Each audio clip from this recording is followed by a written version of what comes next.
individuo absurdo que quiere sobrevivir aunque no tenga ni idea de vivir. Un individuo absurdo que quiere vivir, es decir, no perder la vida aunque no sepa para qué. Creo que a la hora de abordar la vida y la muerte, una de las primeras preguntas que nos tenemos que hacer es ¿para qué? Evidentemente doy por sentado de que tenemos un apego a la vida que tiene que ver con un entrenamiento que sufrimos desde pequeños. Y por otro lado, un temor a la muerte que tiene que ver con la esencia de dejar de ser lo único que al fin y al cabo nos es conocido. Pero creo que una vez que crecemos, más que plantearnos la vida en términos de quiero sobrevivir, yo le hago muchas veces esta pregunta a la gente. Usted no quiere morirse, la gente no quiere morirse, pero no tienen bien claro para qué quieren vivir, cómo quieren vivir, ni se les merece la pena esa vida o si esa vida les confiere suficiente bienestar o es un camino rotundo de sufrimiento. Desde que se inició el problema COVID, cualquiera que plantease el problema, la crisis, en términos que no estuviesen planteados desde el fin de sobrevivir, sino el fin de vivir, éramos literalmente mirados como extraños. Parece ser que a la gente le parecía demasiado raro que a algunos el miedo todavía nos permitiese utilizar la cabeza. Entonces se volvían y te miraban y decían, pero bueno, entonces ¿tú qué pasa? ¿Tú no crees en el COVID? ¿Tú qué pasa? ¿Que no te das cuenta de la situación? Enseguida se volvían bastante nerviosos, incapaces de comprender que si bien entendíamos el problema desde una visión mucho más amplia. Se sometió a la población a una presión de miedo, a una presión de renuncias. Se confinó a la gente como nunca habíamos conocido. Se tomaron todo tipo de decisiones con el fin de, en teoría, preservarnos. Y con esto me refiero a sobrevivir, mantener la vida y no perderla por el camino, por este camino tan negro que se nos planteaba. De ese modo, cualquier tipo de medida nos pareció bien, por lo menos a mucha gente que desde el terror en el que se encontraban, toda clase de limitación les parecía poca. Pero poca gente, por esa inoculación del terror, eran capaces de, mientras aceptaban esas decisiones o incluso mientras las rogaban, plantearse realmente hacia dónde se dirigían. Estamos viviendo la mayor pérdida de libertades jamás conocida. Hemos inaugurado un término que es el negacionista, el antivacunas, que no define nada. Son dos términos que no definen nada, sino que su significado surge precisamente del deseo de no comprender una posición diferente. Tenemos que tener en claro que esta crisis nos abisma a una radicalización en general de todo. Y entre esas maneras radicales también hay una manera radical de convivir con el miedo. De modo que hay gente que ha resuelto por la vía A la opción del pánico. Y es esta gente de la que vengo hablando, que están absolutamente cegados por el deseo de sobrevivir, que comprendo naturalmente, pero que me preocupa cuando tras de ese deseo de mantener la vida no hay un deseo de mantenerla en unas condiciones adecuadas. Hay otra gente que está enfrentando el miedo con una visión mucho más amplia. Claro que no quieren morirse. Lo que pasa es que ven más peligros de los que han caído en esta especie de pensamiento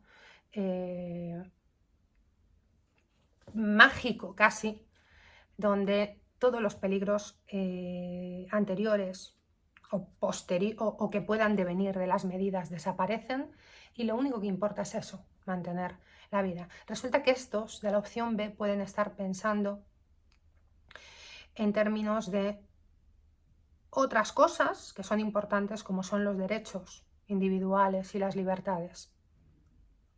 Hemos permitido que el gobierno, hemos permitido que desde arriba se nos obligue a una vacunación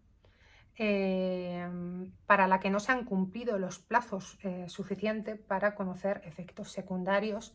Hemos aceptado una vacuna para la cual firmamos un consentimiento informado al ponérnosla. Hemos aceptado que al conocer desde la falta de información y desde la manipulación que no cumplía lo que prometía, las pautas se puedan seguir ampliando indefinidamente. Y a todo aquel que se ha negado le hemos llamado gilipollas, tarumba o terraplanista. Como decía, lo que tenemos que tener en cuenta que está conspirando es el poder. La definición de conspiración, al fin y al cabo, implica tratar de conseguir la manipulación psicológica de los individuos. Esta mañana me levantaba leyendo un artículo del diario, pero bueno, como estos se dan en el país, en el mundo, en el que decían algo así como el año que tumbó la salud psicológica de los niños y de los adolescentes. Decía que los psicólogos y los psiquiatras se están asombrando de las consecuencias de los niños. Y yo pensaba que si los psiquiatras y los psicólogos se asombran, mal vamos, porque a mí no me asombra en absoluto que la gestión, que por cierto el artículo culpaba obviamente al COVID de que haya tumbado la salud psicológica de los niños y adolescentes. ¿Qué digo yo? Serán las medidas en todo caso. Unas medidas que han hecho hincapié en hacer sobrevivir a los seres humanos, pero no en permitirles vivir en condiciones saludables de desarrollo. Y eso siempre conlleva como consecuencia la patología. Estamos viviendo en una sociedad donde cualquiera que piense que por ver Telecinco, que por leer El País o por leer El Mundo está informado, ese sí es un negacionista, pero un negacionista, claro, de la realidad. En estas condiciones nos estamos encontrando con ciudadanos que se enfrentan a dos crisis. A una económica que les ha negado un futuro y a una pandemia que ha tirado por la borda cualquier esfuerzo que ellos hubieran hecho. Me parece también que pedir a esa gente que siga confiando en que el Estado o el poder cuidará y hará por ellos lo mejor, es pedirles prácticamente que se transformen en imbéciles. Pues parece ser que sí que asombra. Yo grabé un vídeo al principio, cuando se inauguró el confinamiento, hablando de las consecuencias psicológicas, psiquiátricas y emocionales que esto iba a tener sobre nosotros. Pero a nadie le importaba. Nadie estaba verdaderamente preocupado por esto. Solo importaba salvar la vida. Y vuelvo a repetir, salvar la vida es muy importante. Para mí o para cualquier individuo sano debería de ser más importante todavía. ¿Para qué salvarla? ¿Para qué vivir? Es la pregunta que deberíamos de hacernos. Me voy a atrever a decir algo que es políticamente muy incorrecto, pero cuando yo veía durante todas estas olas a mujeres embarazadas, a niños recién nacidos, a los niños en las puertas del colegio separados por filas y soportando una mascarilla durante todo un horario de clases, que al fin es un horario laboral, se me saltaban las lágrimas. no lo podía soportar. Entonces, me sorprendía que nadie encontrara o comprendiera la tragedia que había tras de eso, que es la tragedia de estar haciendo vivir a unos niños en unas condiciones que, como digo, no permiten su desarrollo saludable y que van a desencadenar en problemas psicológicos, emocionales, en un futuro y en un presente. Entonces, en esta lucha por sobrevivir, vuelvo a insistir que se nos ha olvidado que nosotros no somos máquinas, que nosotros no podemos programarnos, que nosotros no podemos cambiar las condiciones naturales que necesitamos para estar sanos.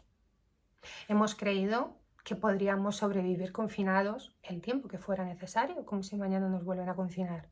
Hemos creído que podíamos considerar que viviríamos adecuadamente usando una mascarilla continuamente.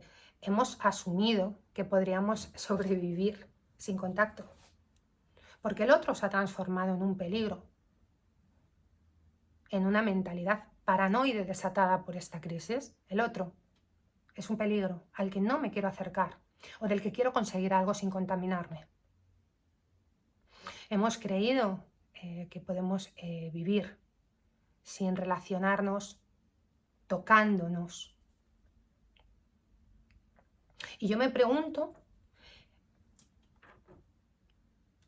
qué tipo de representación realista tiene la gente sobre la salud cuando piensan que ellos pueden modificar a su gusto o a talón de miedo, es que me da lo mismo, las condiciones de la vida propia. Durante el segundo confinamiento, creo que fue, leí artículos en los cuales se decía que, oye, pues para contrarrestar las necesidades sexuales que uno tuviera, que tiraran de sexo por internet. Como si eso pudiera suplir. Ese tipo de consejos lo único que hacen es deformarnos más, patologizarnos más. Abrir la puerta al trato instrumental del otro, a una cuasi psicopatía. Entonces, ¿a qué estamos jugando en esta vida? ¿De verdad pensábamos que los niños van a salir de rositas de esta situación? ¿De verdad creemos que tenemos un mundo que los niños puedan soportar? Save the Children dio información de que había que tener mucho cuidado con qué tipo de medidas se tomaban frente a los niños. En los adultos esas medidas se han aligerado. Los niños siguen soportando el mismo tipo de limitaciones que podríamos decir que se han normalizado. ¿Por qué nadie está hablando de esto con sensatez? ¿Por qué yo me niego a hablar como el psicólogo de tips, que te da unos cuantos tips para sobrevivir a esto sin perder la esperanza? Porque creo que eso es colaborar a que ustedes se enfermen.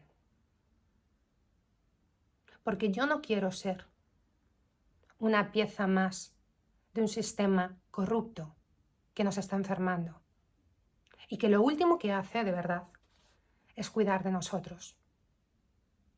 No ha habido ningún planteamiento humano en ninguna de las medidas que se han tomado durante la crisis. Un planteamiento humano hubiera sido pensar que había gente sola que no podía sobrevivir tanto tiempo. Yo he pasado los confinamientos sola porque vivo sola. Y entiendo que tengo una capacidad psicológica muy grande para soportar la soledad, pero no creo que sea la realidad de todo el mundo. Es decir, hacer un planteamiento humano hubiera sido valorar las diferencias individuales en las que se podía encontrar cada familia o cada persona a la hora de afrontar esas limitaciones que se pedían. Creo que otro gran ejemplo de la obsesión por sobrevivir sin mirar más allá en lo que pasará después, o si habiendo sobrevivido podré vivir, es la crisis económica en la que se está metiendo a gente que no va a poder salir de ella. Insisto, ¿cuál debería de ser mi trabajo como psicóloga? ¿Darles una palmadita en la espalda? ¿Enseñarles a hacer mindfulness? ¿O hablar sobre esto con claridad? Se nos está enfermando. Hay patologías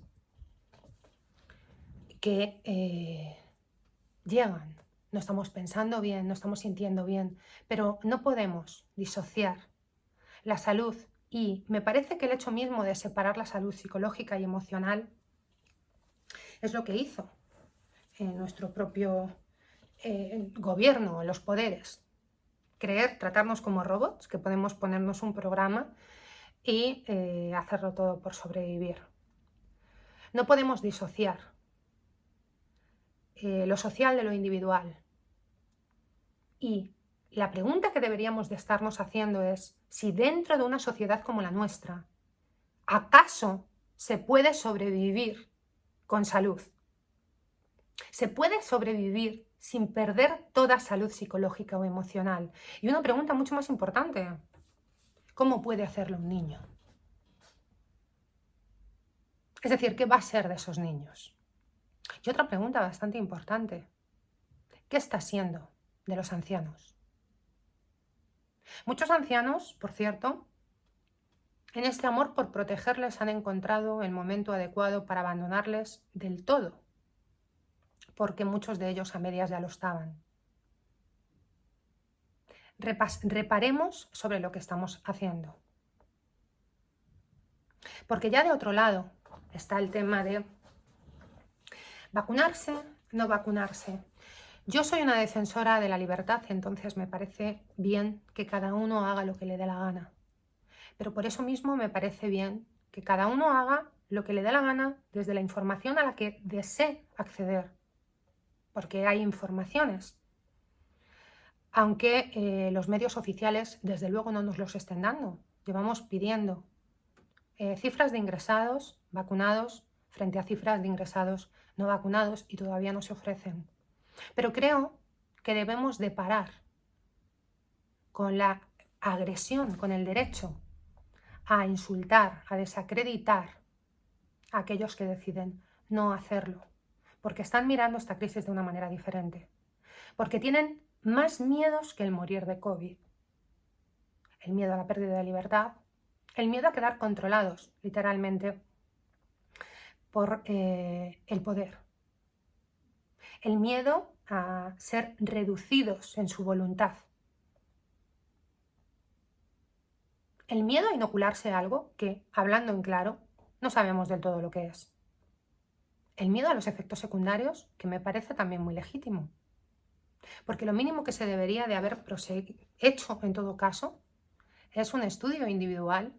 Pero claro, ¿cómo se puede hacer un estudio individual con cada paciente, con el derroche económico que eso supone, cuando además ni siquiera sabemos muy bien de qué se trata esto que estamos inoculando? Entonces yo les invito a pensar que, como digo, sobrevivir es muy importante, pero vivirlo es más. Y estamos viviendo, como digo, y degenerando en una sociedad que lo pone todo muy difícil a nivel de vida, a nivel de calidad de vida. Un saludo a todos.